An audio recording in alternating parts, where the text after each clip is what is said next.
경제학과를 오면은 돈 버는 법을 가르쳐 줄 거다 이렇게 생각하는 그렇죠. 분이 많은데 실제로는 그렇지 않습니다. 돈 버는 건 하나도 안 가르칩니다. 그리고 경제학과 교수님들조차도 뭐 돈을 주식해서 돈을 벌거나 이런 분이 별로 없어요.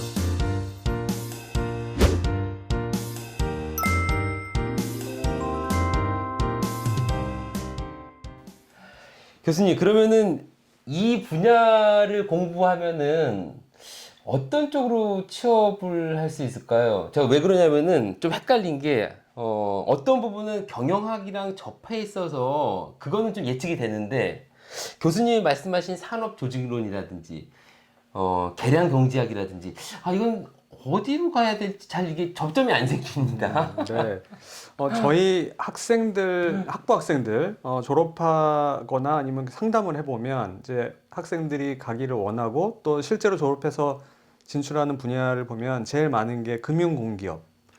요즘에 제일 인기가 있는 게 금융공기업, 한국은행, 뭐 산업은행, 수출입은행. 그런데 그다음에 아니면 연봉 다른 어마어마한 곳으로 가는 거네요. 연봉 높고 직장 안정적이고 안정적이고. 네, 그런 데로 많이 희망을 하고 많이 가기도 하고요. 그리고는 그 다음으로는 이제 행정고시, 로스쿨도 요즘에는 많이 간다고 합니다. 그리고 이제 그래도 제일 많이 가는 것은 일반 기업들을 많이 가죠. 그러니까 경제학이라고 하는 것은 필연적으로 금융이랑 연계될 수밖에 없기 때문에 아까 말씀하신 그런 데에 가는 것이겠고, 그리고 일반 기업 역시도 경제라고 하는 것이 굉장히 큰 영역이기 때문에 네. 어떻게 보면은 모든 기업 활동을 하는 곳은 다 적용 대상이 될 수가 있겠네요. 네, 맞습니다. 그리고 요즘에 이제 기업들이 경제학과를 나온 뭐 옛날부터 그랬지만 학생들을 좀 선호하는데요. 제가 생각할 때는 그 이유가 이제 크게 두 가지인데 하나는 아까 말씀드렸지만 경제학은 상당히 논리적으로 사고하는 방법을 가르치거든요. 그러니까 그런 것들이 이제 실제 문제에 부딪혔을 때 뭔가 논리적으로 해결하는 그럴 수 있을 것이다 이렇게 생각을 하는 게 하나 있고 그다음에 두 번째는 이게 조금 뭐 제 입으로 말씀드리기 좀 민망하지만 요즘에 이제 경제학과에 오는 학생들이 조금 상대적으로 좀 공부 잘하는 학생들이 그럼요. 오니까 벌써 몇 년 전부터 탑 학생들이 네, 갔죠. 그래서 탑까지는. 이제 기업들에서 경제학과 출신이면은 공부를 잘겠구나 이렇게 생각하고 뽑는 것 같기도 하고요. 근데 제가 말을 잘못한 것일 수 있겠다. 이게 무슨 말이냐면은, 몇십 년 전서부터 한 10년 전, 5년, 10년 전까지는 경제학이 탑이었는데 요즘은 미디어 쪽이 아직까지는 탑이 아닌가 싶습니다. 요즘에는 뭐 빅데이터 인공지능 사실은 저희 대학 같은 경우는 이 단과 대학 내에 경제학과 통계학 같이 있거든요. 근데 어, 아마 통계학과 교수님도 혹시나 통계학과 학생들이 볼지도 모르겠지만 몇 년 전까지만 해도 경제학과의 인기가 통계학과보다 훨씬 좋았거든요. 그럼요. 요즘에는 통계학과 인기가 거의 뭐 비슷하거나 아니면 더 좋기도 결국 한 데이터 것 때문에 그런 같아요. 거죠? 네, 데이터 때문에 그렇습니다. 그렇구나. 아까 전에 교수님께서 말씀하시는 거 들으면서 제가 사실 조금 무서운데 왜 웃었냐면 딴 게 아니라 여러분들 기자 있잖아요. 기자는 사실은 저희 신문방송 이 미디어컴 쪽 출신들이 사실 기자가 별로 안 돼요.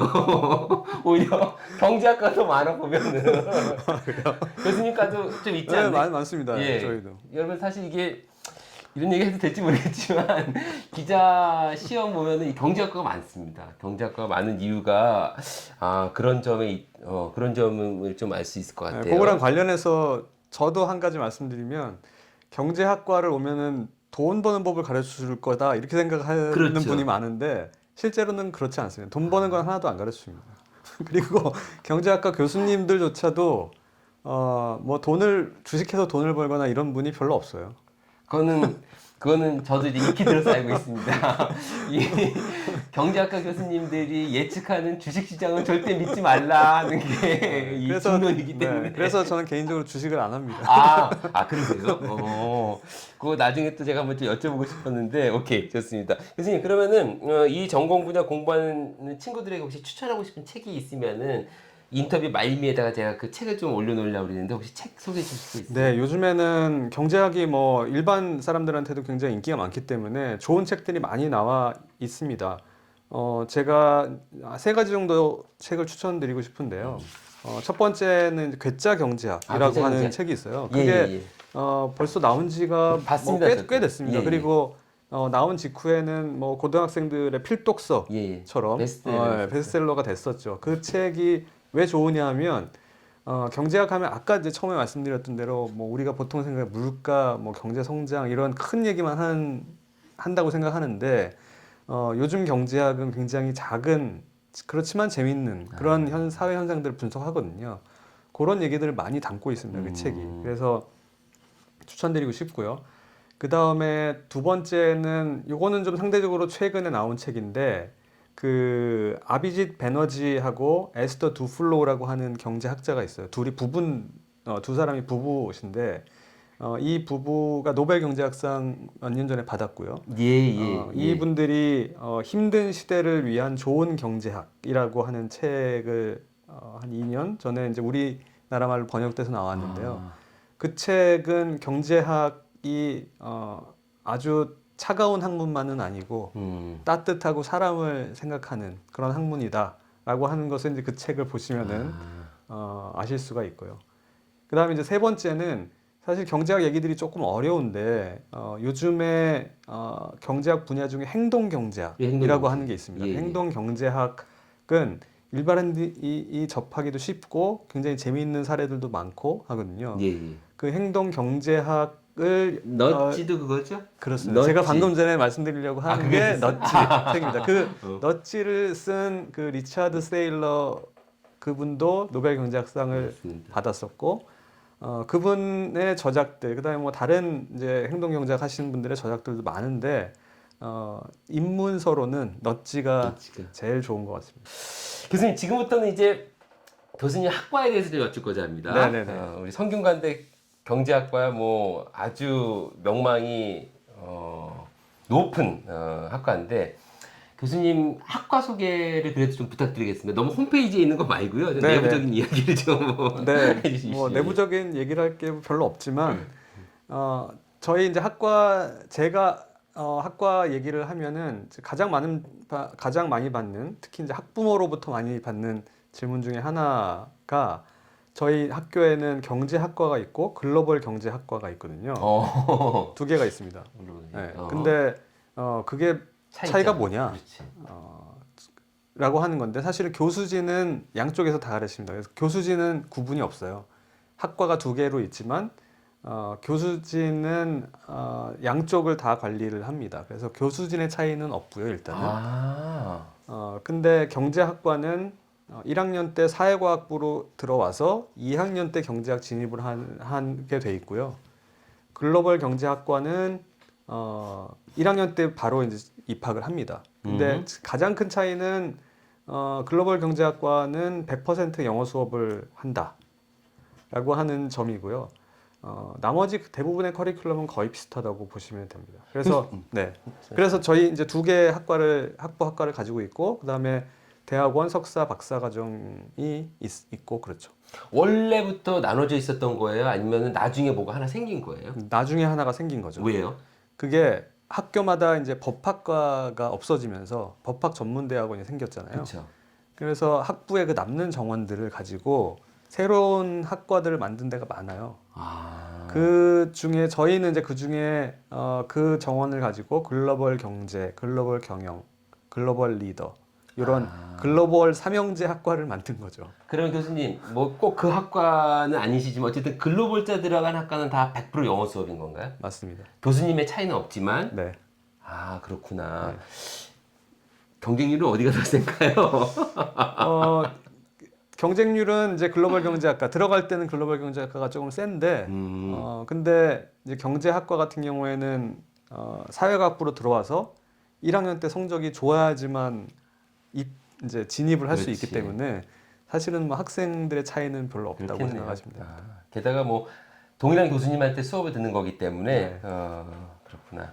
교수님, 저희 미디어공학과 같은 경우는요. 예전에는 신문방송, 예전에는 사실 신문학과, 네.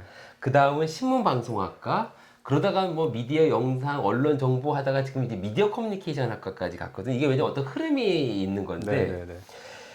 교수님 경제학과는 계속 경제학과였어요. 네네. 혹시 그 안에 커리큘럼이라든지 아니면 이런 흐름 역시도 동일했을까요? 어떨까요? 바뀌었죠. 경제학과 이름이 바뀐 학교들도 꽤 있습니다. 아, 예를 들면 네. 뭐가 있을까요? 예를 들면 이제 금융이 한창 붐일 때 금융경제학과라고 아, 이름을 바꾼 학교들도 좀 있고요. 그 다음에 이제 저희 글로벌 경제학과 만들었듯이 국제 뭐 경제학과, 글로벌 경제학과, 뭐 국제통상학과, 뭐 국제통상이. 이런 식으로 이제 이름을 바꾼 경우도 있고요. 그래서 그 옛날에 보면은 이제 전통적인 경제학에서 금융이 한창 붐이 한번 일었었고, 그 다음에 글로벌 국제화 붐이 한번 일었었고, 근데 최근의 트렌드는 정동원 교수님이 이제 여러 차례 이제 말씀하셨지만 데이터 분석, 그 다음에 머신러닝, 이런 쪽이 경제학에도 굉장히 이제 영향력을 키우고 있어요. 아, 그래요? 네. 그래서 이제 저희도 커리큘럼을 아까 말씀드린 대로 데이터 분석, 실증 연구, 그다음에 심지어는 뭐 코딩도 가르치고 R도 가르치고 뭐 이런 거를 이제 학과 정규 프로그램 내에서 가르치고요. 그리고 아마 지금 그 일반 직장인들이나 뭐 대학생 분들, 대학원을 진학하려고 하는 대학생 분들도 이 채널을 보실 것 같아서 네, 보십니다. 제가 한 예. 가지 정보를 드리면 저희가 또 2년 전에 재작년에 직장인들 그다음에 이제 대학 졸업생들을 대상으로 해서 퀀트 응용 경제학과라고 하는 대학원 프로그램을 만들었어요. 아, 그래서 야간 주말에 이제 강의를 하고 근데 거기서 주로 이제 가르치는 게 저희의 모토가 경제학 플러스 빅데이터 머신러닝. 그래서 절반은 그 프로그래밍, 컴퓨터 사이언스를 가르치고 절반은 경제학 가르치고. 와, 그래서 야. 경제학도 알고 데이터도 아는 사람을 배출하자. 이런 이제 목적으로 새로운 프로그램 만들기도 했거든요. 머신러닝이든 딥러닝이든 어쨌든 이 인공지능은 적용 안 된 분야가 없는 거 같네요. 그러니까요. 그럼 앞으로 더 이쪽으로 갈 것 같은가요? 어떠세요? 그렇습니다. 그거는? 네네. 여러분, 그렇게 생각합니다.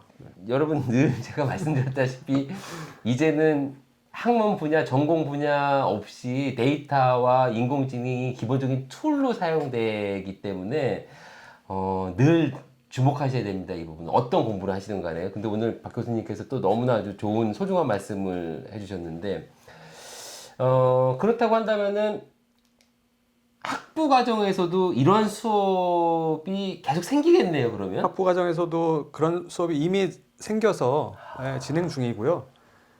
뭐 실제로 그런 이름을 딴 새로운 과목이 생기기도 합니다. 뭐 과거의 노동 경제학이라는 거 하고 데이터 사이언스하고 합쳐서 레이버 인포메틱스라고 하는 과목도 생기고요.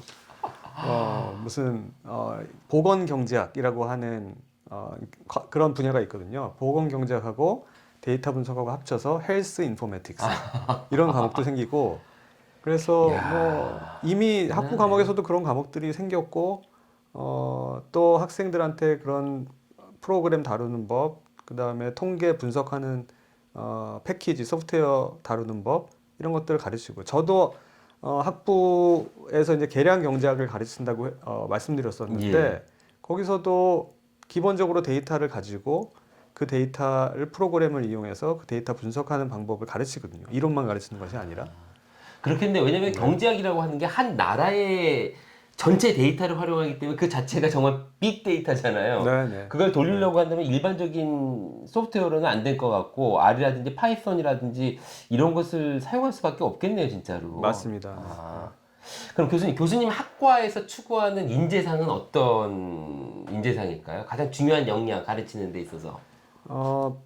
아까 말씀드렸지만 이제 경제학적인 지식이라고 하는 것이 기본적으로 이제 사회 현상에 대한 관심, 특히 논리적인 해결 방법, 그러니까 어떤 논리적 사고 이런 것들을 키우는 것이고요. 그런 것들을 키우는 게 이제 첫 번째인 거고.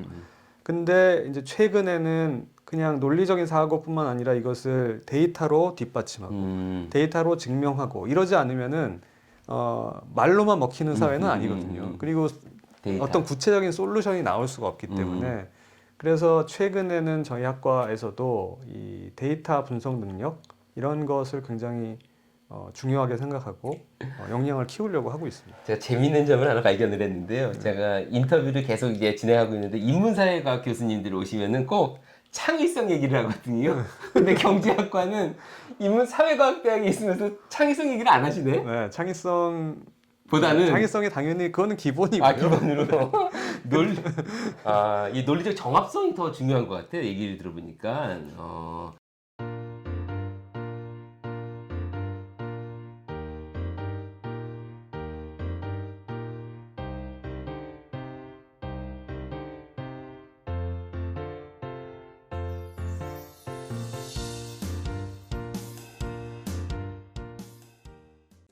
영상이 유익하셨다면 구독, 좋아요, 댓글과 알림 설정까지 부탁해요.